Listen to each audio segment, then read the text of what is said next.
उत्तर प्रदेशना गाजीपुरमां गंगा नदीનું અતિ રૌદ્ર સ્વરૂપ સામે આવ્યું છે। ગંગા નદીએ ખતરાનું નિશાન પાર કરી દેતા અનેક વિસ્તાર જળમગ્ન થઈ ગયા છે। ગાજીપુર વિસ્તારમાં 57 જેટલા ગામ પૂરના પ્રકોપથી પ્રભાવિત થયા છે।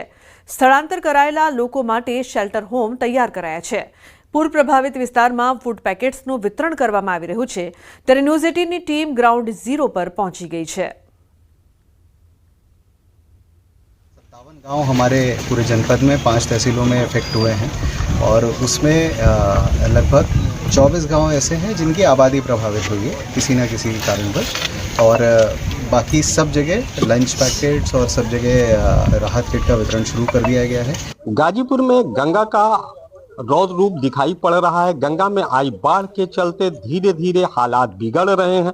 गाजीपुर में वर्तमान समय में गंगा का जलस्तर है लगातार बढ़ रहा है और खतरे के निशान से 1 मीटर से ज्यादा ऊपर गंगा बह रही है। गाजीपुर में खतरे का निशान 63.105 मीटर पर है, जबकि इस समय गंगा का जो जलस्तर है वो 64.400 मीटर पर बह रहा है। इस समय हम गाजीपुर के रेवतीपुर इलाके में खड़े हैं, जहां पर आप बाढ़ के हालात देख सकते हैं। कई गांव ऐसे हैं जो डूब चुके हैं। ये लोगों के मकान हैं जो पानी से पूरी तरह घिरे हुए हैं। पानी में ये मकान डूब गए हैं और यहाँ रहने वाले लोग राहत शिविरों में चले गए हैं। साथ ही साथ सबसे बड़ी समस्या किसानों की है, जिनकी हजारों बीघा जमीनें जलमग्न हो गई हैं, उनकी फसलें डूब गई हैं और पशुपालकों के लिए पशुओं के चारे का संकट खड़ा है। तटीय इलाके के में रहने वाले लोगों का जीना जो है वो लगातार दुश्वार होता जा रहा है। मनीष मिश्रा, न्यूज़ 18 गाजीपुर। तो मोरबी में आपनी जनसभा में लाफो झीकायो। सवाल पूछनारा नागरिक ने लाफो मार्यो। आपना कार्यकरे जनसभा में लाफो मार्यो। तो मोरबी में राजनगर सोसायटी में प्रदेश प्रमुख ईसुदान गढ़वी ने सवाल करना नागरिक ने फड़ाको झीकी देवायो छे। उल्लेखनीय है कि आपनी जनसभा में आ प्रकारनी घटना बाद चकचार मची है। लोगों में रोष पण जोवा मळी रह्यो छे। आपना कार्यकरे जनसभा में एक नागरिक ने लाफो मार्यो हतो, जे बाद होबाळो मच्यो। उल्लेखनीय है कि आ नागरिक द्वारा सवाल पूछवामां आव्यो, जे बाद आपनी आ जनसभा में लाफो झेकवामां आव्यो, जे बाद लोगों में पण रोष प्रवर्त्यो छे।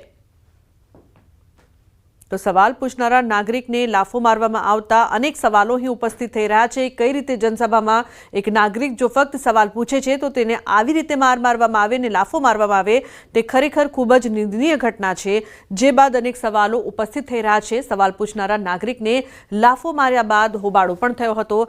आपनी जनसभानी आ समग्र घटना छे, जेने लईने चकचार मची छे। तो दृश्य में आप જોઈ શકો છો कि લોકો પણ ગુસ્સે ભરાયા હતા। जनसभा में एक नागरिके सवाल कर्यो અને सवाल बाद एक कार्यकर्ता છે તે ગુસ્સે ભરાયો, રોષે ભરાયો અને આપની जनसभा में आ नागरिकने લાફો मारी દેવામાં આવ્યો। તમે એમ કહો કે કરપ્શન નથી કરતા, 12 મહિના જેલ માં રહ્યા, રાજીનામું ન દઈ દેવું પડે। આજે નહીં તમારા પૂરા એક પ્રશ્ન નથી દિયા ધણી વગરનું કામ રાખ્યું તમે। દિલ્હી આપણું રાજધાની એને ધણી વગરનું કરી નાખ્યું તમે। બોલો એ હવે તમારું નામ ખાલી બોલી દો। મારું નામ ભલે એ સ્ટે ભાઈ એ મારી સાંભળ સ્ટે ભાઈ ઓય સાંભળો તમે શીશ મહેલ કર્યો, તમારા 4 નેતા 5 નેતા જેલમાં હે, જમાનત ઉપર હે। અત્યારે 35 કરોડનો તમે મહેલ બનાવો, તમારો મુખ્યમંત્રીનો 35 કરોડનો મહેલ અત્યારે 35 કરોડ એમને હડે હે હજી, બરોબર? એમ મેં એને કીધું, મને એને સાઈડમાં લઈ આવ્યો ને એનો એક ભાઈ હતો થોડી દાઢી અને પાતરી, ભાઈને હું ઓળખી જાઉં, એને મને ફડાકો માર્યો। આ જ વાત, બીજું કોઈ વાત નહીં। વિરોધ કર્યો એટલે એને મને માર્યું। હવે આજ મને માર્યું, કાલ બીજાને મારશે। तो सवाल पूछनारा नागरिकने लाफो मारवामां आव्यो, जे बाद जे व्यक्तिने लाफो मारवामां आव्यो तेणे पण अनेक सवाल उठाव्या छे। आ तरफ आप प्रदेश प्रमुख ईसुदान गढ़वीए आ लाफाकांड अंगे षड्यंत्रनी आशंका व्यक्त करी छे। कारण के लोको जागृत थई रह्या छे, पण अमे आनाथी कोई बीवाना नथी, अमे कोई डरवाना नथी। अमे भाजपना रावण शासनथी नथी डरता। तो एमनी आ बधी हरकतोथी तो शुं, पण ई निम्न कक्षानी हरकतो कहेवाय।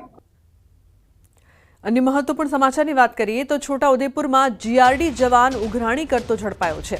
कलेक्टरना जाहेरनामानो सरेआम भंग करतो जीआरडी जवान पुल परथी पसार थवा 100 રૂપિયાનો ટોલ ઉઘરાવતી પોલીસ જોવા મળી।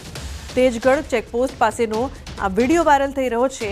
પુલ પર ભારે વાહનોને પ્રતિબંધ છતાં જવા દેવા માટે 100 રૂપિયા ઉઘરાવ્યા હતા।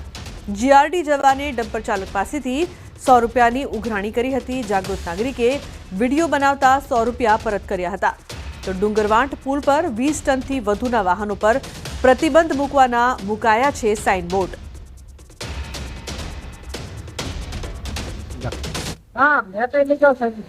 કેટલા એલા જો 100 રૂપિયા કીધા। બારદારી વાહનો બંધ છે આ રોડ પર। ક્યાંના લીધા 100 રૂપિયા? પણ 100 રૂપિયા એના લીધા હે? 100 રૂપિયા એના લીધા હે? પાછા લો।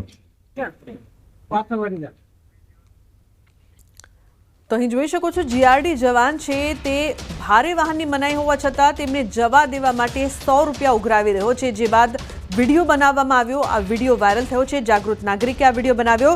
શેજબ વધુ માહિતી માટે જોડાય છે ફોન લાઈન પર। શેજબ, જે પ્રકારની આ સમગ્ર ઘટના છે, પૈસા ઉઘરાવીને જવા દેવામાં આવી રહ્યા છે, શું છે વધુ વિગતો આ મામલે? જે લુબના ખાસ કરીને છોટાઉદેપુર જિલ્લાના અનેક જેવા બ્રિજો આવેલા છે કે જે બ્રિજો નબળા છે તેની ઉપરથી ભારદાર વાહનો નહીં છલકાવા દેવાનું જિલ્લા કલેક્ટરનું જાહેરનામું છે, પરંતુ અહીં જાહેરનામાનો ભંગ થતો હોય તેવું લાગી રહ્યું છે। જ્યારે છોટાઉદેપુર નજીક જે ડુંગરવાંટનો જે બ્રિજ છે તેની પરથી ભારદારી વાહન ના છલકે તેના માટે જીઆરડી જવાનોને બેસાડવામાં આવ્યા છે। પરંતુ આ ગઈકાલે એક જે નાગરિક છે, જાગૃત નાગરિક છે, તેને એક વિડીયો વાયરલ કર્યો હતો।